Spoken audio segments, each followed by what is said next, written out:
Welcome to The Explainer. Today, we're jumping into a pretty wild story. It's about a small town, its trash collector, and let's call it a $48,000 misunderstanding. We're going to see how a 2-decade-long partnership could just completely fall apart because of a simple clerical error and a totally unexpected population boom. So that's the big question, right? How does a relationship that's been solid for over 20 years just end up in court? And why on earth is a city demanding 48 grand back from the guy who's been their go-to for decades? Let's dig in and figure this out. Okay, so to really get what's going on, we're going to start things a little backwards. We're not starting at the beginning. Nope. We're starting at the end with this lawsuit that just popped up in 2019 and pretty much blindsided everyone. All right, so let's meet our players. In one corner, you've got Alfred Angel. He's the new director of finance for the city, a real fresh set of eyes looking at the numbers. And in the other corner, there's James Maher, the contractor who's literally been picking up Newport's trash since, 1996? And the city's argument is pretty straightforward. They're saying Maher got paid money he shouldn't have, plain and simple. But, to really get to the bottom of this and figure out if the city's actually right, we've got to go back, way back. See, this is the thing you got to understand. Maher wasn't some random new guy. We're talking about a partnership that was built on, trust. It was predictable. They had this system of long-term contracts that just worked for years and years. I mean, look at this timeline. For more than 20 years, this was just how it worked. Maher and the city, they had this solid, totally predictable thing going. A contract would end, they'd sign a new one. No drama, no hiccups. It was just business as usual.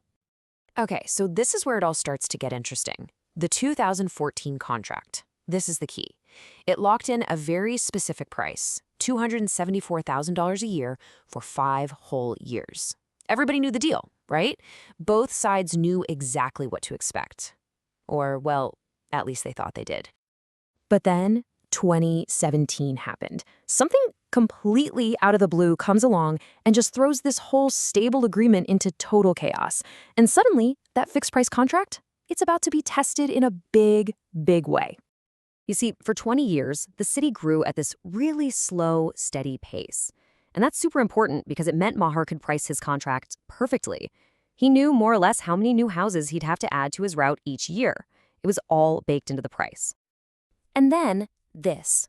In 2017, the city didn't just grow a little, it exploded. We're not talking about the usual 20 or 25 new homes. No, we're talking about a staggering 400 new places being built. All of a sudden, every single assumption that contract was based on, poof, gone, completely shattered. So you can imagine what happened to Maher's costs, right? They just skyrocketed. He's suddenly having to service hundreds of extra homes, but he's still getting paid that same old fixed price. So what does he do? He goes to the city council and says, hey guys, we need to talk. My workload just went through the roof and I need more money to cover it. And this, as you can imagine, put the city council in a really tough spot. I mean, on one hand, they've got this signed, sealed, legally binding contract. But on the other hand, they've got a real crisis on their hands. What were they supposed to do? Yeah, they were really stuck between a rock and a hard place.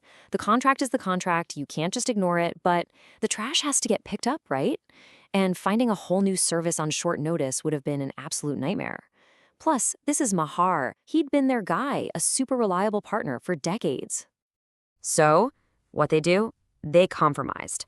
After a public meeting, they came up with a temporary fix. They voted to pay Maher the extra $24,000, but, and this is a big but, for 1 year only. It was basically a band-aid to solve the immediate problem while they figured out a more permanent solution. But what was supposed to be a simple one-time fix, well, it was about to get a whole lot more complicated, thanks to a completely unrelated and very messy political scandal.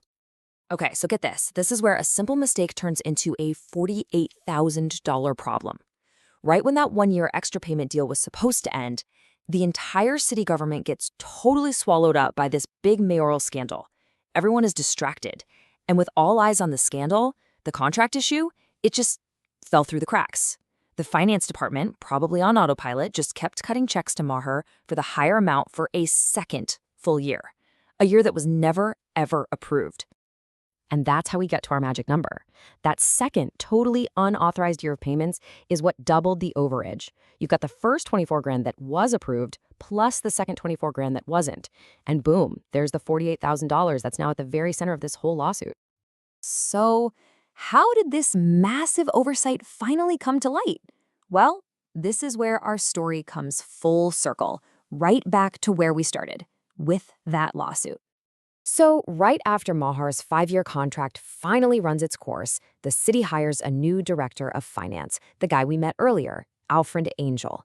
And believe me, a fresh set of eyes on the city's books was about to change absolutely everything. And Angel's process was, pretty methodical.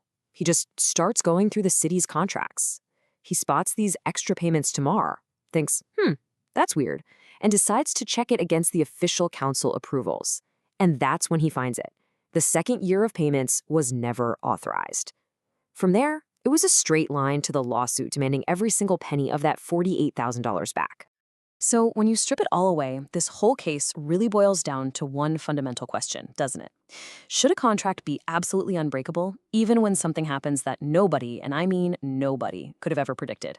Was the city totally in the right to demand all that money back, or should they have maybe cut some slack for a longtime partner who was caught in a really, really tough situation? It's a tricky one. What do you think?